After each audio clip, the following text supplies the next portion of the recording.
17-12-2025 ബുധനാഴ്ച ദിവസത്തെ ഫലം. ജനിച്ച നക്ഷത്രം അഥവാ ചന്ദ്രനെയും ജനിച്ച മലയാള മാസം അഥവാ സൂര്യനെയും അടിസ്ഥാനമാക്കി. ജനിച്ച മലയാള മാസം അറിയില്ലെങ്കിൽ ജാനുവരി 10-നാണ് ജനിച്ചതെങ്കിൽ ഏതെങ്കിലും മലയാള കണ്ടെടുത്തിട്ട് ജാനുവരി 10-ൻ്റെ കറസ്പോണ്ടിങ് മലയാള മാസം ഏതാണെന്ന് നോക്കിയാൽ മതി. അശ്വതി നക്ഷത്രത്തിൽ ജനിച്ചവർക്ക് പൊതുവെ മോശം ദിവസമാണ്. അച്ഛനും മക്കളുമായിട്ട് ബന്ധപ്പെട്ട കാര്യം മോശം, മനസ്സമാധാനക്കുറവ്, ടെൻഷൻ, യാത്രകളെ കൊണ്ട് പ്രയാസങ്ങളെല്ലാം കാണുന്നുണ്ട്. ഇത് ധനുവിലോ മീനമാസത്തിലോ ആണ് ജനിച്ചതെങ്കിൽ അവർക്ക് സൂര്യനിൽ നീതിക്കുമ്പോൾ ഗ്രഹങ്ങളെല്ലാം അനുകൂലമായി നിൽക്കുന്നത് കൊണ്ട് ഈ പറഞ്ഞ ദോഷമൊന്നും അത്ര പ്രബലമല്ല. ഭരണി നക്ഷത്രത്തിൽ ജനിച്ചവർക്ക് വളരെ നല്ല ദിവസമാണ്. ദാമ്പത്യപരമായിട്ട് നല്ലതാണ്. വിവാഹം അന്വേഷിക്കുന്നതിനെ കണ്ടത് ഈ പറഞ്ഞ ഗുണം കൂടുതൽ കിട്ടുക ധനുവിലോ മീനമാസത്തിലോ ജനിച്ചവർക്കാണ്. അവർക്കാണ് സൂര്യനിൽ നിന്നും കൂടി ഗ്രഹങ്ങൾ അനുകൂലമായി നിൽക്കുന്നത്. കാർത്തിക നക്ഷത്രത്തിൽ ജനിച്ചവർക്ക് പൊതുവെ മോശം ദിവസമാണ്. പെട്ടെന്നുള്ള അവിചാരിതമായ ആരോഗ്യ പ്രശ്നം, ശത്രുത, തടസ്സങ്ങൾ, എവിടെയെങ്കിലും തട്ടിമുട്ടി വീഴാതെയല്ല നോക്കണം. ഓപ്പറേഷനൊന്നും പറ്റിയ ദിവസം അല്ല. എന്നാൽ ധനുവിലോ മീനമാസത്തിലോ ആണ് ജനിച്ചതെങ്കിൽ അവർക്ക് സൂര്യനിൽ നീതിക്കുമ്പോൾ ഗ്രഹങ്ങളെല്ലാം വളരെ അനുകൂലമായിട്ടാണ് നിൽക്കുന്നത്. അതുകൊണ്ട് അവരെ സംബന്ധിച്ചിടത്തോളം ഈ പറഞ്ഞ ദോഷങ്ങളൊന്നും അത്ര പ്രബലമല്ല.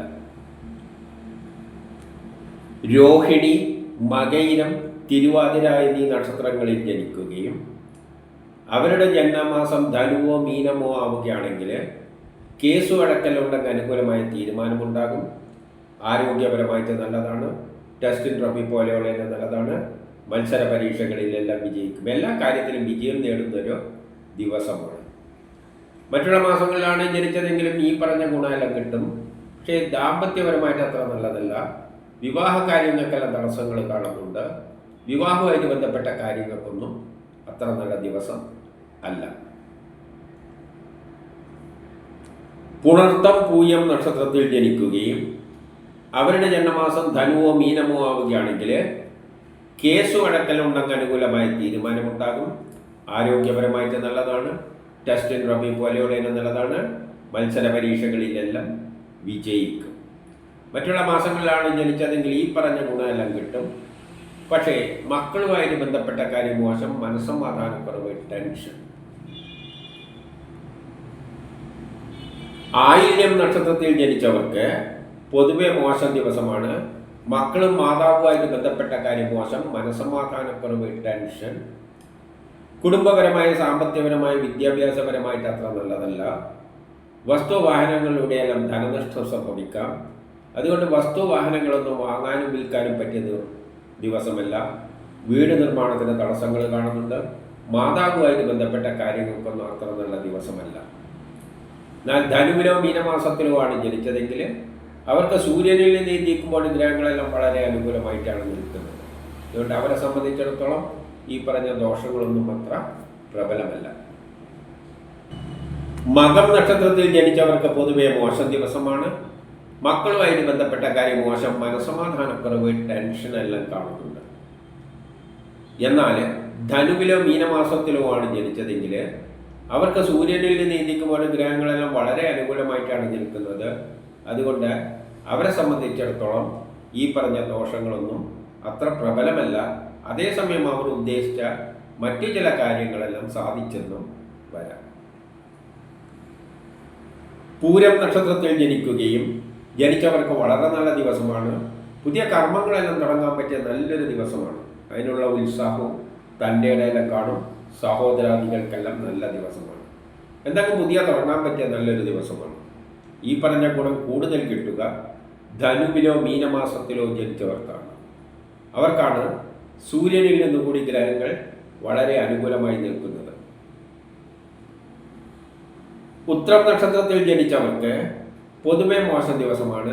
കുടുംബപരമായി, സാമ്പത്തികപരമായി, വിദ്യാഭ്യാസപരമായിട്ട് അത്ര നല്ലതല്ല. വസ്തുവാഹനങ്ങളിലൂടെയെല്ലാം ധനനഷ്ടം സംഭവിക്കാം. അതുകൊണ്ട് വസ്തുവാഹനങ്ങളൊന്നും വാങ്ങാനും വിൽക്കാനും പറ്റിയ ദിവസമല്ല. വീട് നിർമ്മാണത്തിന് തടസ്സങ്ങൾ കാണുന്നുണ്ട്. മാതാവുമായിട്ട് ബന്ധപ്പെട്ട കാര്യങ്ങൾക്കൊന്നും അത്ര നല്ല ദിവസമല്ല. എന്നാൽ ധനുവിലോ മീനമാസത്തിലോ ആണ് ജനിച്ചതെങ്കിൽ അവർക്ക് സൂര്യനിൽ നീന്തിക്കുമ്പോൾ ഗ്രഹങ്ങളെല്ലാം വളരെ അനുകൂലമായിട്ടാണ് നിൽക്കുന്നത്. അതുകൊണ്ട് അവരെ സംബന്ധിച്ചിടത്തോളം ഈ പറഞ്ഞ ദോഷമൊന്നും അത്ര പ്രബലമല്ല. അതേസമയം അവർ ഉദ്ദേശിച്ച മറ്റു ചില കാര്യങ്ങളെല്ലാം സാധിച്ചെന്നും വരാം. അത്തം നക്ഷത്രത്തിൽ ജനിച്ചവർക്ക് പൊതുവെ മോശ ദിവസമാണ്. കുടുംബപരമായി, സാമ്പത്തികപരമായി, വിദ്യാഭ്യാസപരമായിട്ടൊന്നും അത്ര നല്ല ദിവസമല്ല. പൊതുവെ വിദ്യാഭ്യാസപരമായ കാര്യങ്ങൾക്ക് നല്ല ദിവസമല്ല. പക്ഷേ ധനുവിലോ മീനമാസത്തിലോ ആണ് ജനിച്ചതെങ്കിൽ അവർക്ക് സൂര്യനിൽ നീന്തിക്കുമ്പോൾ ഗ്രഹങ്ങളെല്ലാം വളരെ അനുകൂലമായിട്ടാണ് നിൽക്കുന്നത്. അതുകൊണ്ട് അവരെ സംബന്ധിച്ചിടത്തോളം ഈ പറഞ്ഞ ദോഷങ്ങളൊന്നും അത്ര പ്രബലമല്ല. അതേസമയം അവർ ഉദ്ദേശിച്ച മറ്റു ചില കാര്യങ്ങളെല്ലാം സാധിച്ചെന്നും വരാം. ചിത്തിര ചോതി നക്ഷത്രത്തിൽ ജനിച്ചവർക്ക് പൊതുവെ നല്ല ദിവസമാണ്. എന്തെങ്കിലും പുതിയ കർമ്മങ്ങളെല്ലാം തുടങ്ങാൻ പറ്റിയ നല്ലൊരു ദിവസമാണ്. അതിനുള്ള ഉത്സാഹവും തൻ്റെ ഇടയിലും കാണും.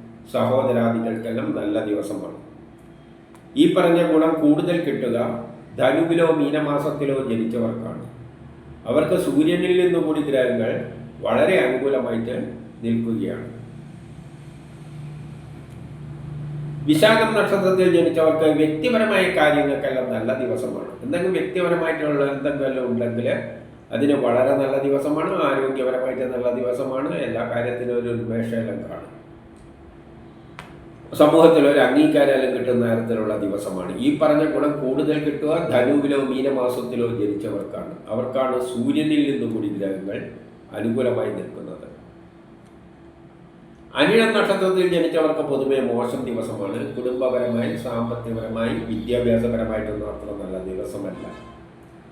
എന്നാൽ ധനുവിലോ മീനമാസത്തിലോ ആണ് ജനിച്ചതെങ്കിൽ അവർക്ക് സൂര്യനിൽ നീന്തിക്കുമ്പോൾ ഗ്രഹങ്ങളെല്ലാം വളരെ അനുകൂലമായിട്ടാണ് നിൽക്കുന്നത്.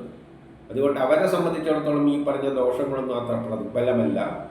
അതേസമയം അവർ ഉദ്ദേശിച്ച മറ്റു ചില കാര്യങ്ങളെല്ലാം സാധിച്ചെന്നും വരാം. കേട്ടാമൂല നക്ഷത്രത്തിൽ ജനിച്ചവർക്കും പൊതുവെ മോശം ദിവസമാണ്. വ്യക്തിപരമായി, ആരോഗ്യപരമായിട്ട് മോശമാണ്. ട്രാൻസ്ഫർ ഉണ്ടാകുക, അലസത അനുഭവപ്പെടുക, ആരെങ്കിലും പറ്റിക്കുക, ചതിയിൽപ്പെടുക, പണം നഷ്ടപ്പെടുക, കളവ് പോവുക, ഇതിനെല്ലാം സാധ്യതയുള്ളൊരു ദിവസമാണ്. വിദേശ ഇടപാടുകൾക്കൊന്നും പറ്റിയതല്ല. കൊടുക്കൽ വാങ്ങലുകൾക്കൊന്നും പറ്റിയ ദിവസമല്ല.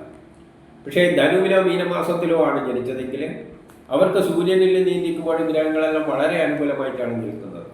അതുകൊണ്ട് അവരെ സംബന്ധിച്ചിടത്തോളം ഈ പറഞ്ഞ ദോഷങ്ങളൊന്നും അത്ര പ്രബലമല്ല. പൂരാടം ഉത്രാടം നക്ഷത്രത്തിൽ ജനിക്കുകയും അവരുടെ ജന്മമാസം ധനുവോ മീനമോ ആവുകയാണെങ്കിൽ ബിസിനസ്സിന് നല്ലതാണ്. വിദേശവുമായിട്ട് ബന്ധപ്പെട്ട കാര്യങ്ങൾക്ക് നല്ലതാണ്. ഷെയർ മാർക്കറ്റ് നിക്ഷേപിക്കാൻ നല്ലതാണ്. പൊതുപ്രവർത്തനങ്ങൾക്കെല്ലാം പറ്റിയതാണ്. സമൂഹത്തിലൊരു അംഗീകാരം കിട്ടും. കിട്ടേണ്ട പണം എളുപ്പത്തിൽ കിട്ടും. സഹോദരാദികൾക്കെല്ലാം നല്ല ദിവസമാണ്. മറ്റുള്ള മാസങ്ങളിലാണ് ജനിച്ചതെങ്കിൽ ഈ പറഞ്ഞ ഗുണമെല്ലാം കിട്ടും. പക്ഷേ ട്രാൻസ്ഫർ ഉണ്ടാകാം, അലസത, ആരെങ്കിലും പറ്റിക്കുക, ചതിയിൽപ്പെടുക, പണം നഷ്ടപ്പെട്ടു പോവുക, ഇതിനെല്ലാം സാധ്യതയുണ്ട്. വിദേശ ഇടപാടുകൾക്കൊന്നും പറ്റിയതല്ല. കൊടുക്കൽ വാങ്ങലുകൾക്കൊന്നും പറ്റിയ ദിവസം അല്ല. തിരുവോണം, അവിട്ടം, ചതയം നക്ഷത്രക്കാർക്ക് വളരെ നല്ല ദിവസമാണ്. ജോലി കിട്ടാം, പ്രമോഷൻ കിട്ടാം, പുതിയ കർമ്മങ്ങളെല്ലാം തുടങ്ങാൻ പറ്റിയ നല്ലൊരു ദിവസമാണ്. ബിസിനസ്സിന് നല്ലതാണ്. വിദേശവുമായിട്ട് ബന്ധപ്പെട്ട കാര്യങ്ങൾക്ക് നല്ലതാണ്. ഷെയർ മാർക്കറ്റ് നിക്ഷേപിക്കാൻ നല്ലതാണ്. പൊതുപ്രവർത്തനങ്ങൾക്കെല്ലാം പറ്റിയതാണ്. സമൂഹത്തിലൊരു അംഗീകാരം എല്ലാം കിട്ടും. കിട്ടേണ്ട പണം എളുപ്പത്തിൽ കിട്ടും. സഹോദരാദികൾക്കെല്ലാം നല്ല ദിവസമാണ്. ഈ പറഞ്ഞ ഗുണം കൂടുതൽ കിട്ടുക ധനുവിലോ മീനമാസത്തിലോ ജനിച്ചവർക്കാണ്. അവർക്കാണ് സൂര്യനിൽ നിന്നുകൂടി ഗ്രഹങ്ങൾ അനുകൂലമായി നിൽക്കുന്നത്. പൂരോരട്ടാതി ഉത്രട്ടാതി നക്ഷത്രത്തിൽ ജനിക്കുകയും അവരുടെ ജന്മമാസം ധനുവോ മീനമോ ആവുകയാണെങ്കിൽ ജോലി കിട്ടാം, പ്രമോഷൻ കിട്ടാം, പുതിയ കർമ്മങ്ങളെല്ലാം തുടങ്ങാൻ പറ്റിയ നല്ലൊരു ദിവസമാണ്. മറ്റുള്ള മാസങ്ങളിലാണ് ജനിച്ചതെങ്കിൽ ഈ പറഞ്ഞ ഗുണമെല്ലാം കിട്ടും. പക്ഷേ അച്ഛനും മക്കളുമായിട്ട് ബന്ധപ്പെട്ട കാര്യങ്ങൾക്ക് മോശം, മനസ്സമാധാനക്കുറവ്, ടെൻഷൻ, യാത്രകളെ കൊണ്ട് പ്രയാസങ്ങളെല്ലാം കാണുന്നുണ്ട്. രേവതി നക്ഷത്രക്കാർക്ക് പൊതുവെ മോശം ദിവസമാണ്. പെട്ടെന്നുള്ള അവിചാരിതമായ ആരോഗ്യ പ്രശ്നം, ശത്രുത, തടസ്സങ്ങൾ, ഓപ്പറേഷൻ പോലെയുള്ളതിനൊന്നും പറ്റിയ ദിവസമല്ല. എവിടെയെങ്കിലും തട്ടിമുട്ടി വീഴാതെയെല്ലാം നോക്കണം. അച്ഛനും മക്കളുമായിട്ട് ബന്ധപ്പെട്ട കാര്യം മോശം, മനസ്സമാധാനക്കുറവ്, ടെൻഷൻ, യാത്രകളെ കൊണ്ട് പ്രയാസങ്ങളെല്ലാം കാണുന്നു. എന്നാൽ ധനുവിലോ മീനമാസത്തിലോ ആണ് ജനിച്ചതെങ്കിൽ അവർക്ക് സൂര്യനിൽ നീന്തിക്കുമ്പോൾ ഗ്രഹങ്ങളെല്ലാം വളരെ അനുകൂലമായിട്ടാണ് നിൽക്കുന്നത്. അതുകൊണ്ട് അവരെ സംബന്ധിച്ചിടത്തോളം ഈ പറഞ്ഞ ദോഷങ്ങളൊന്നും അത്ര പ്രബലമല്ല. ഇതാണ് 17/12/2025 ബുധനാഴ്ച ദിവസത്തെ ഫലം.